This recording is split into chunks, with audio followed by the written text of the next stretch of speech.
उत्तराखंड में आज से शुरू होंगे नामांकन। 5 लोकसभा सीटों के लिए चुनाव का काउंटडाउन शुरू। नामांकन सुबह 11 बजे से दोपहर 3 बजे तक होंगे।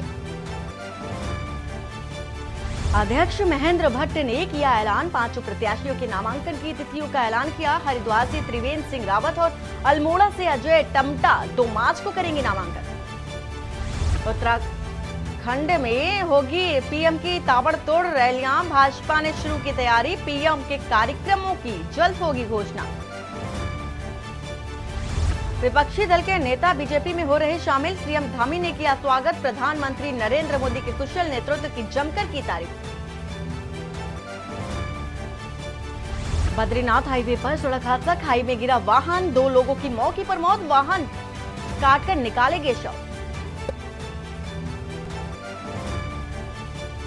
ऊंचाई वाले इलाकों में आज हो सकती है हल्की बर्फबारी और बारिश भी। कई जिलों में येलो अलर्ट जारी। आप देख रहे हैं के न्यूज, खबरों का सारथी। नमस्कार, मैं हूं वंदना पांडे और आप देख रहे हैं के न्यूज इंडिया। बुलेटिन की शुरुआत बड़ी खबर से करने जा रहे हैं और ये खबर है देहरादून से, जहां पर उत्तराखंड में आज से नामांकन शुरू हो जाएंगे। 5 लोकसभा सीटों के लिए चुनाव का काउंटडाउन भी शुरू हो चुका है। नामांकन सुबह 11 बजे से दोपहर 3 बजे तक होंगे। इसके साथ ही साथ नामांकन पत्र दाखिल करने की अंतिम जो तारीख है 27 मार्च बताई जा रही है। तो देहरादून से आपको एक खबर बता रहे हैं, जहां पर नामांकन को लेकर के आज से काउंटडाउन जो है वो शुरू हो चुका है और 27 मार्च आखिरी तारीख बताई जा रही है। साथ ही साथ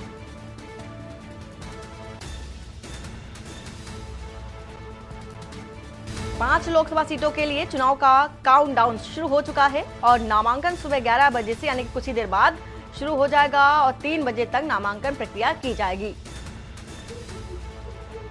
तो उत्तराखंड में आज से नामांकन शुरू हो जाएंगे। 5 लोकसभा सीटों के लिए चुनाव का काउंटडाउन शुरू हो चुका है। नामांकन सुबह 11 से 3 बजे तक की यानी कि दोपहर 3 बजे तक की नामांकन किए जा सकेंगे और नामांकन पत्र दाखिल करने की अंतिम जो तारीख है वो 27 मार्च बताई जा रही है।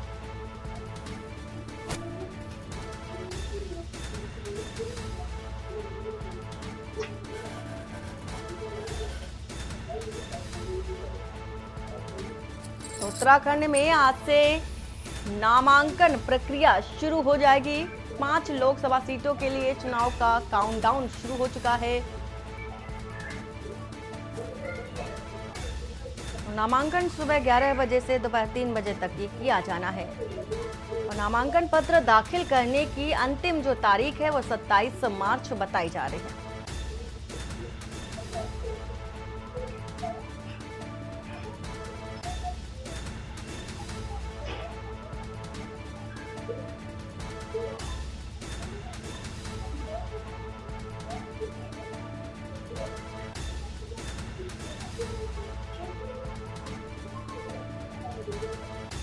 देहरादून से आपको एक खबर बता रहे हैं, लोकसभा चुनाव को लेकर के तैयारियां पूरी हो चुकी हैं। उत्तराखंड में आज से नामांकन प्रक्रिया भी शुरू हो जाएगी। इसके साथ ही साथ 5 लोकसभा सीटें हैं जहां पर चुनाव का काउंटडाउन भी शुरू हो चुका है।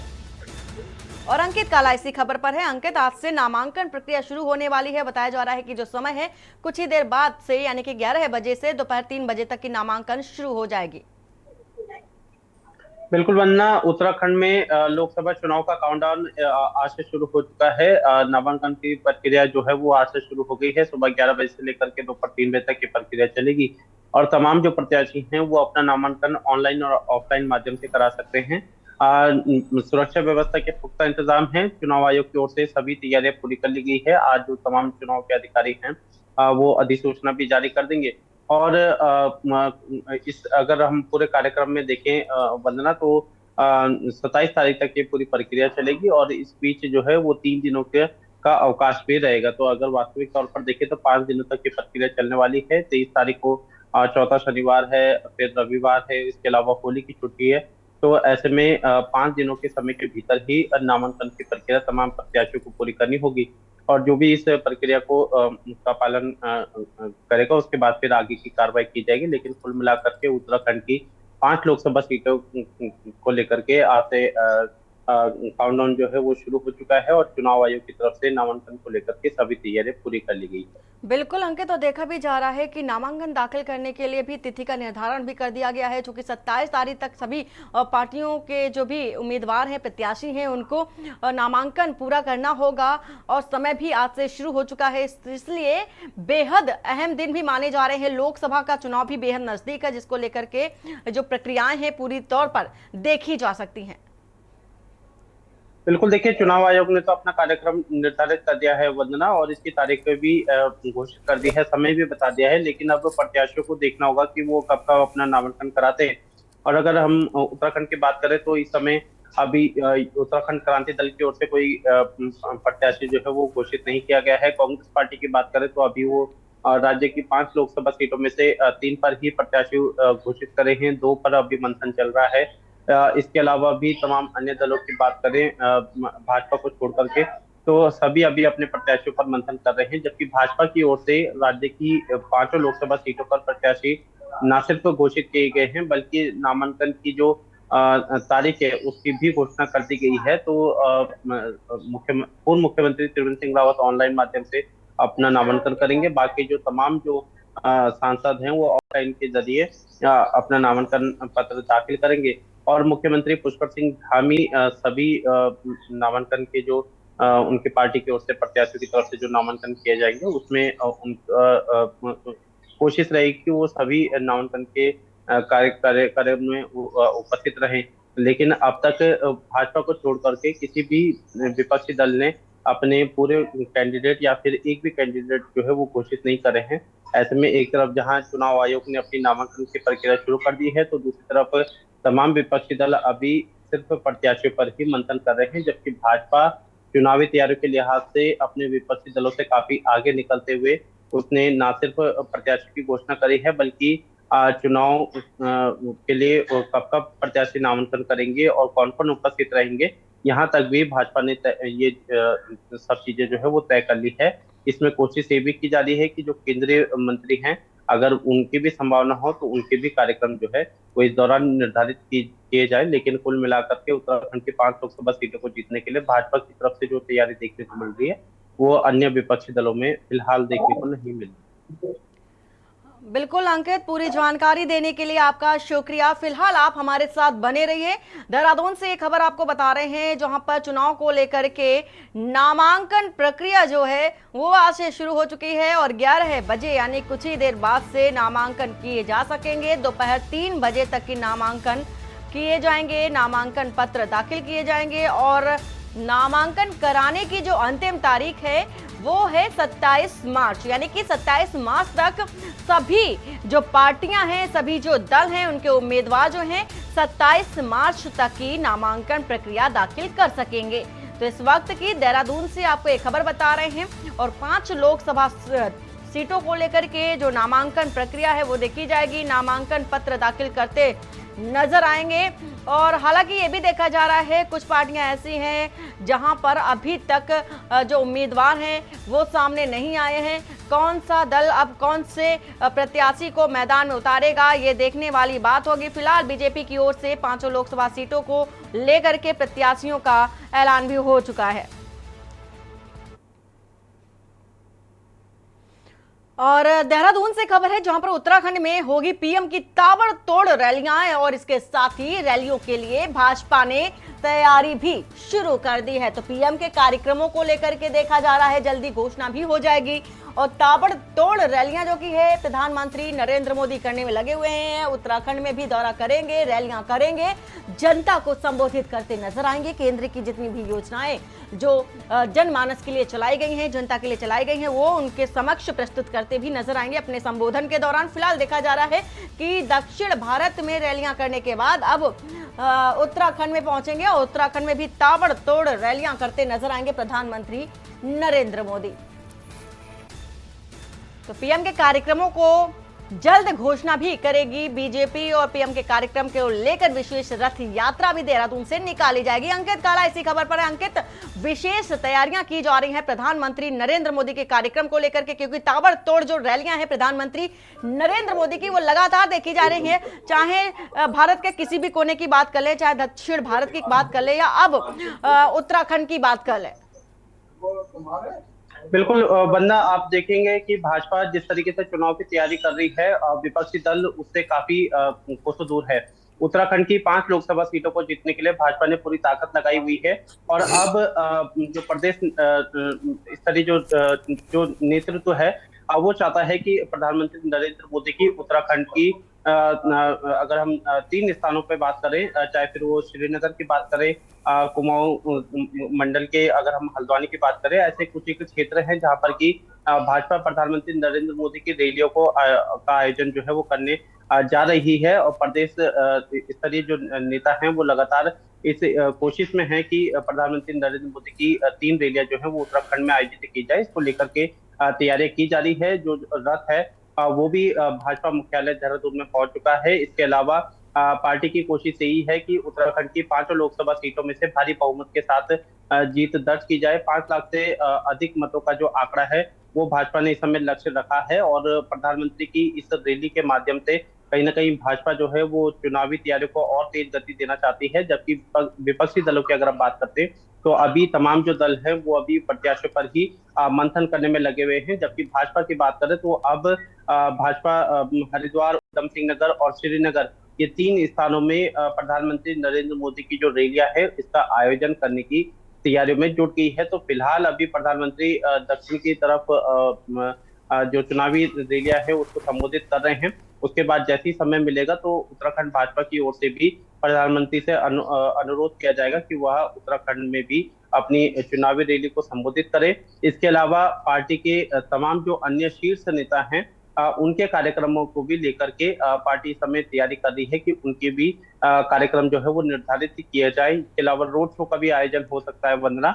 तो कुल मिलाकर के अगर आप देखेंगे तो भाजपा पूरी ताकत के साथ इस चुनावी दंगल को जीतने की तैयारी में लगी हुई है और अब प्रत्याशियों के ऐलान और नामांकन की तिथि घोषित करने के बाद प्रधानमंत्री नरेंद्र मोदी के जो चुनावी कार्यक्रम है इसकी रूपरेखा तैयार करने के लिए अब पार्टी के तमाम जो नेता हैं वो जुट गए हैं। इसके अलावा राज्य के मुख्यमंत्री पुष्कर सिंह धामी भी लगातार इस कोशिश में है कि जो तमाम जो प्रत्याशी हैं उनके समर्थन में चुनावी कार्यक्रम निर्धारित किए जाएं और लगातार भाजपा इस जंग को जीतने के लिए कार्यक्रम निर्धारित कर रही है। और इसी कड़ी में प्रधानमंत्री नरेंद्र मोदी का भी कार्यक्रम उत्तराखंड में हो सकते हैं। इसको लेकर के जो पार्टी नेतृत्व है वो तैयारी कर रहा है।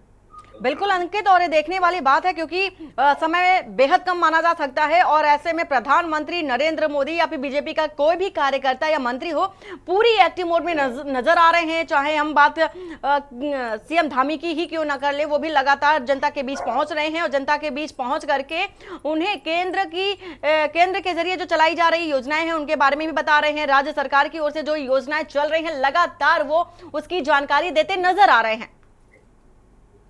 बिल्कुल वंदना, अगर आप भाजपा की बात करें तो भाजपा के तमाम जो शीर्ष नेता हैं, चाहे फिर वो मुख्यमंत्री पुष्कर सिंह धामी की भी बात करें तो सरकार से लेकर संगठन तक इस चुनावी तैयारी में लगा हुआ है। जगह जगह मुख्यमंत्री के कार्यक्रम हो रहे हैं, रोड शो हो रहे हैं। और ये सिर्फ अभी की बात नहीं है, इस साल की शुरुआत से ही इस तरीके के कार्यक्रम जो है वो देखने को मिले हैं। और मुख्यमंत्री पुष्कर सिंह धामी लगातार रोड शो कर रहे हैं। उसमें चाहे कुमाऊं मंडल की बात करें, चाहे गढ़वाल मंडल की बात करें, तो जगह जगह मुख्यमंत्री के रोड शो हो चुके हैं। और अब इसी गति में जो प्रधानमंत्री नरेंद्र मोदी है इनके ताबड़तोड़ रैलियां उत्तराखंड में कराने की तैयारी उत्तराखंड भाजपा कर रही है। भाजपा की तरफ से लगातार ये कोशिश शुरू से ही की जा रही है कि प्रधानमंत्री की 3 से 5 रैलियां जो है वो उत्तराखंड में निर्धारित की जाए। लेकिन अब चूंकि जैसे कि आपने बताया कि समय बेहद कम है और चुनाव नजदीक है, तो ऐसे में माना जा रहा है कि उत्तराखंड में प्रधानमंत्री नरेंद्र मोदी की 3 रैलियां हो सकती है। इसमें 2 जो है वो गढ़वाल मंडल में, जबकि 1 कुमाऊं मंडल में प्रधानमंत्री की रैली हो सकती है। तो फिलहाल भाजपा की ओर से प्रधानमंत्री से अनुरोध करने के लिए उनसे समय मांगा जा रहा है और जैसे ही समय प्रधानमंत्री का मिलेगा, तो उसके बाद पार्टी की ओर से प्रधानमंत्री के इस कार्यक्रम को लेकर के तैयारी की जाएगी। लेकिन फिलहाल हमारे पास जो जानकारी है उसके मुताबिक हरिद्वार, उधम सिंह नगर और श्रीनगर में प्रधानमंत्री की एक विशाल जनसभा हो सकती है, और इसको लेकर के पार्टी के कार्यकर्ता और पदाधिकारी तैयारी में जुट गए हैं। बिल्कुल अंकित, और ये कहा जा सकता है कि बीजेपी जो है, भारतीय जनता पार्टी जो है, हमेशा से ही चुनावी मोड में रहती है और उस पार्टी को पता रहता है कि इसका फायदा चुनाव में मिलने वाला है। फिलहाल पूरी जानकारी देने के लिए आपका शुक्रिया। यहाँ पर खबर बता रहे हैं देहरादून से, जहां पर पीएम मोदी का दौरा होने वाला है। इसको लेकर के देखा जा रहा है पीएम की उत्तराखंड में 3 रैलियां भी हैं और 3 रैलियों की योजना फिलहाल बनाई जा रही है, और 2 रैली गढ़वाल मंडल और 1 कुमाऊं मंडल में रैली होनी है।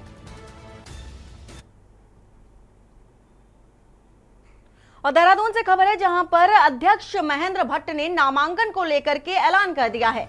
5 लोकसभा बताया जा रहा है सीटों को लेकर के ऐलान किया है, और 5 प्रत्याशियों के नामांकन की जो तिथियां हैं उसको भी ऐलान कर दिया है। हरिद्वार से त्रिवेंद्र सिंह रावत 22 मार्च को नामांकन करेंगे, 22 मार्च को ऑनलाइन नामांकन दाखिल करेंगे। महेंद्र भट्ट का कहना है, जो कि बीजेपी प्रदेश अध्यक्ष हैं, और अल्मोड़ा से अजय टमटा 22 मार्च को नामांकन दाखिल करते नजर आएंगे। तो गढ़वाल से अनिल बलूनी 26 मार्च को नामांकन पत्र भरते नजर आएंगे। वहीं अगर बात कर ले टिहरी से, तो माला राज्य लक्ष्मी शाह 26 मार्च को नामांकन दाखिल करेंगी। इसके साथ ही साथ नैनीताल से अजय भट्ट 27 मार्च को नामांकन कराएंगे, और मुख्यमंत्री पुष्कर सिंह धामी सभी नामांकन में शामिल होते नजर आएंगे। तो खबर इस वक्त की बता रहे हैं देहरादून से। हरिद्वार से त्रिवेंद्र सिंह रावत 22 मार्च को नामांकन दाखिल करते नजर आएंगे। और देहरादून से खबर है जहां पर आगामी लोकसभा चुनाव को लेकर के सघन चेकिंग अभियान भी चलाया जा रहा है। इसके साथ ही साथ जनपद की सीमा में प्रवेश करने वाले वाहनों की चेकिंग की जा रही है। आदर्श आचार संहिता लगते ही सघन चेकिंग अभियान भी शुरू हो चुकी है। दून पुलिस ने अर्धसैनिक बलों के साथ चेकिंग की है, और ANTF देहरादून स्नाइपर डॉग के साथ चेकिंग की है। तो सघन चेकिंग अभियान भी देखा जा रहा है, और आदर्श आचार संहिता लगने के बाद अब लगातार चप्पे चप्पे पर निगरानी रखी जा रही है।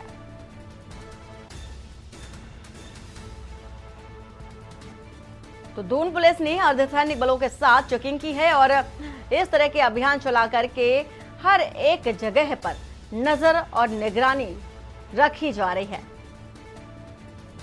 तो आगामी लोकसभा चुनाव को लेकर के सघन चेकिंग अभियान चलाया जा रहा है। देहरादून से आपको एक खबर बता रहे हैं जहां पर जनपद की सीमा में प्रवेश करने वाले वाहनों की चेकिंग की जा रही है।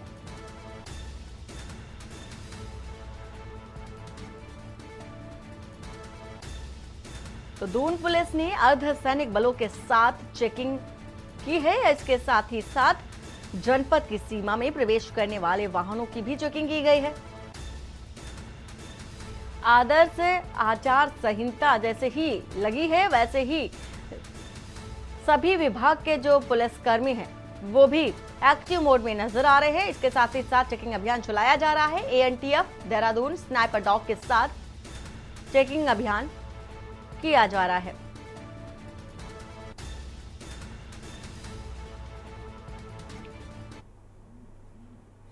उत्तराखंड भाजपा में लगातार शामिल हो रहे विपक्षी दलों के नेताओं के शामिल होने पर मुख्यमंत्री पुष्कर सिंह धामी ने कहा है कि विपक्षी दलों के जो भी नेता भाजपा में आ रहे हैं, हम सभी का स्वागत करेंगे। उन्होंने कहा कि प्रधानमंत्री नरेंद्र मोदी के कुशल नेतृत्व में भारत का मान सम्मान देश और दुनिया में बढ़ रहा है। एक भारत श्रेष्ठ भारत की दिशा में मोदी सरकार कार्य कर रही है। इससे प्रभावित होकर जो भी नेता भाजपा में आ रहे हैं, सभी का पार्टी में स्वागत है।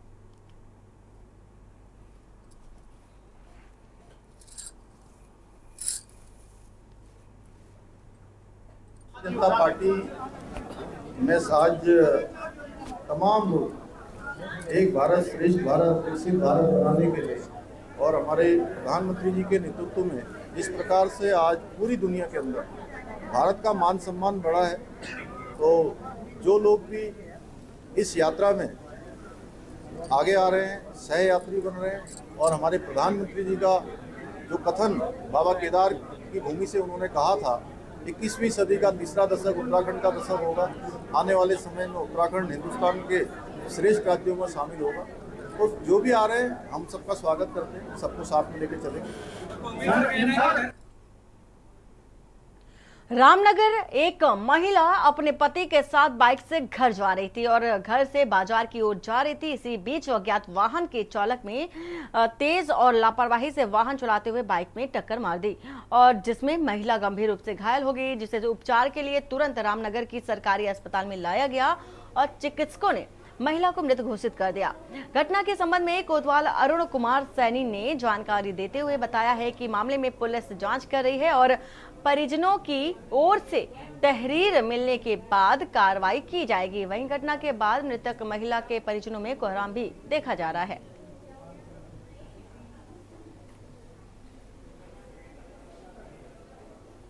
ये अज्ञात वाहन से एक महिला जिसका नाम ओमवती है, सड़क दुर्घटना में उसकी मौत हो गई है और इस संबंध में जो है अभी कोई तहरीर थाने में प्राप्त नहीं हुई है। सबको कब्जे में लेके मोर्चरी भिजवा दिया है, उसके परिजनों को सूचित हो गया है।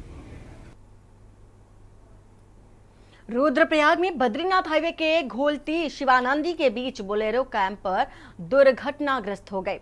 वाहन में 2 लोग सवार थे जिनकी मौके पर ही मौत हो गई और सूचना मिलने पर डीडीआरएफ के साथ एसडीआरएफ टीम व 108 एम्बुलेंस मौके पर पहुंची और इसके बाद डीडीआरएफ टीम के साथ ही एसडीआरएफ टीम निरीक्षक कर्ण सिंह के हमराह में आवश्यक रेस्क्यू उपकरणों के तत्काल घटनास्थल के लिए रवाना हुई। एसडीआरएफ टीम द्वारा देर रात तक कड़ी मशक्कत के बाद वाहन को काटकर दूसरे व्यक्ति के शव को निकालकर मुख्य मार्ग तक लाया गया और जिला पुलिस के सुपुर्द भी कर दिया गया।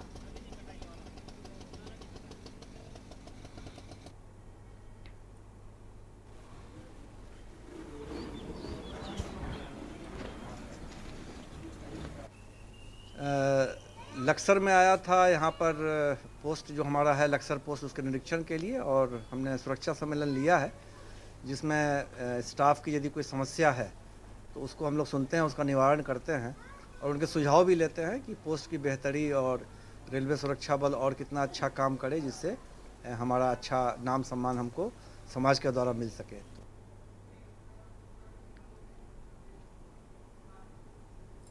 और उत्तराखंड की खबरों में उत्तर प्रदेश के कानपुर से खबर आ रही है। कानपुर से आपको ये खबर बता देते हैं। संदिग्ध परिस्थितियों में घर में लगी आग, इस वक्त की बड़ी खबर। आग से घर में सो रहे 2 भाइयों की जलकर मौत। बड़ी खबर आपको बता रहे हैं कानपुर से। परिजनों ने पारिवारिक लोगों पर आरोप भी लगाया है। तो कानपुर की इस वक्त की बड़ी खबर, आग लगाकर मारने का आरोप लगाया गया है। तो 2 भाइयों की जलकर मौत हो गई है। परिजनों ने पारिवारिक लोगों पर ही आरोप लगाया है। इसके साथ ही साथ घर में आग लगने से 2 भाइयों की मौत हो गई है। आग लगाकर मारने का आरोप परिजनों की ओर से लगाया गया है। कानपुर से इस वक्त की आपको बड़ी खबर बता रहे हैं। मौके पर आला अधिकारी जांच करने पहुंच चुके हैं और पुलिस भी जांच पड़ताल में जुट गई है। परिजनों का रो रो कर बुरा हाल है। थाना सेन पश्चिम पारा के कसीगवां की यह घटना बताई जा रही है और इसके साथ ही साथ संदिग्ध परिस्थितियों में घर में भीषण आग लग गई। आग लगने से 2 भाई जो कि घर में सो रहे थे, जलकर मौत हो गई है। और खबर जैसे ही आसपास के क्षेत्रों में और आसपास के लोगों को लगती है और घर में भीड़ इकट्ठा हो जाती है, आसपास के जो भी क्षेत्रवासी हैं घर में देखा जा सकता है। और बाइक जो गाड़ी है वो भी जली हुई नजर आ रही है। 2 भाइयों की फिलहाल मौत हो गई है जल करके। परिजनों ने पारिवारिक लोगों पर ही आरोप लगाया है, घर में आग लगाने का आरोप लगाया है।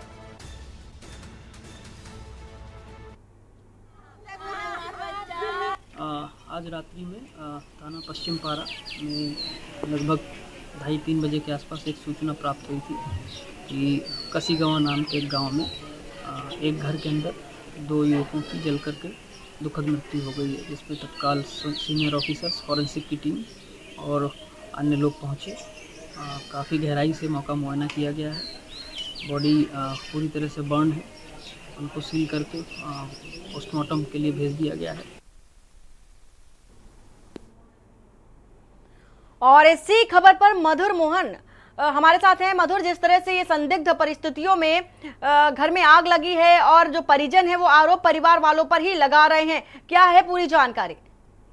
ये बिल्कुल सेम पश्चिम पारा के कस्बा का पूरा मामला है, जहां देर रात कल एक मकान में आग लग गई थी। जब आग लगी थी तो लोगों ने जब धुआं उठता हुआ देखा तो उसकी तत्काल सूचना पुलिस को दी। जब पुलिस मौके पहुंची तो आग जो कमरे के अंदर लगी थी उसमें 2 पारिवारिक भाई सो रहे थे, और जब देखा गया तो उनकी दर्दनाक मौके मौत हो गई। जैसे इसकी सूचना दर्दनाक मौत की सूचना आला अधिकारियों दी गई तो आला अधिकारी तत्काल मौके में पहुंचे और फॉरेंसिक टीम को बुला के इसकी जांच की गई। जी मधुर, ये भी जानना चाहेंगे कि जिस समय 2 भाई घर में सो रहे थे उस समय कौन कौन लोग जो थे, परिवार के सदस्य जो थे, वो घर में मौजूद थे या नहीं? जी बिल्कुल, जो घर था जिस घर में आगे थी वहाँ सिर्फ वही जो लड़का अनिल है जिसकी अभी 24 तारीख को अप्रैल को शादी भी थी इसकी, ये सिर्फ अकेले वहाँ रहता था, बाकी परिजन थोड़ा दूर रहते थे। और इसके साथ इसका एक मौसेरा भाई भी साथ में उस दिन कल सो रहा था, जिसमें जो आग की चपेट में इनकी दोनों कल दर्दनाक मौत हो गई। जी पूरी जानकारी देने के लिए मधुर आपका शुक्रिया। कानपुर से ये तस्वीर भी आपको दिखा रहे हैं जहां पर संदिग्ध परिस्थितियों में घर में आग लग गई है और घर में सो रहे 2 युवक जिंदा जल गए हैं और उनकी मौत हो गई है। और बुलेटिन में फिलहाल इतना ही। बाकी की खबरों के लिए बने रहिए आप के न्यूज इंडिया के साथ। नमस्कार। आप देख रहे हैं के न्यूज, खबरों का